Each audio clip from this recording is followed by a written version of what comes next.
मला खूप छान वाटतं आज हे तिथं महाराजांची वेशभूषा केली आहे. ते खूप चांगलं आहे. आपली संस्कृती जपली पाहिजे, कारण आपण इतिहास विसरून चालणार नाही. कारण जी लोक इतिहास विसरतात ती इतिहास घडवू शकत नाही. त्याच्यामुळे इतिहासाला महत्त्व दिलं पाहिजे. त्यातलीच एक कविता मला खूप आवडते.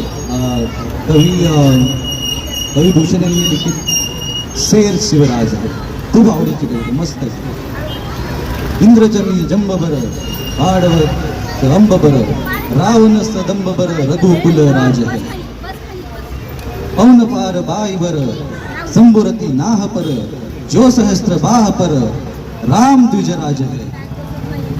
दावा द्रुम झुंडबर चीता मृग झुंडबर भूषण भी कुंडबर जैसे मृगराज है. तेजतम अंश पर कन्न जिमी कंस पर त्यो मलेच्छक अंशवर शेर शिवराज है. खूप सुंदर कविता आहे. बघा ना, ऐकूनच इतकी एनर्जी येते. त्याचा अर्थ असा होतो की जसं इंद्रदेव जंबासुरावर, जसा वारा आकाशावर, जसे प्रभू श्रीराम रावणाच्या दंबावर म्हणजे त्याच्या अहंकारावर.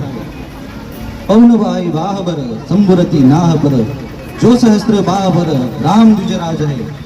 याचा अर्थ वारा जसा भरलेला पावसाने भरलेल्या ढगांवर, प्रभू शंकर रतीच्या पतीवर आणि खुद्द परशुराम क्षत्रियांच्या विरोधात. दावा द्रुम दंडबर चीता मृग झुंडबर भूषणवी तुंडबर जैसे मृगराज है. याचा अर्थ वनवा जसा वनावर तुटून पडतो, चीता जसा हरणाच्या कल्पावर तुटून पडतो, वाघ जसा हत्तीवर चालून जातो. तेजतम अंश पर कन्न जिमी कंस पर त्यो मलेच्छ बंस पर शेर शिवराज है. याचा अर्थ असा होतो की प्रकाशाचे किरणे जसा अंधाराचा नाश करतात, श्रीकृष्ण भगवान कंसाचा नाश करतात, त्याचप्रमाणे मलेच्छ वंशाचे कपटी म्हणजे कोण?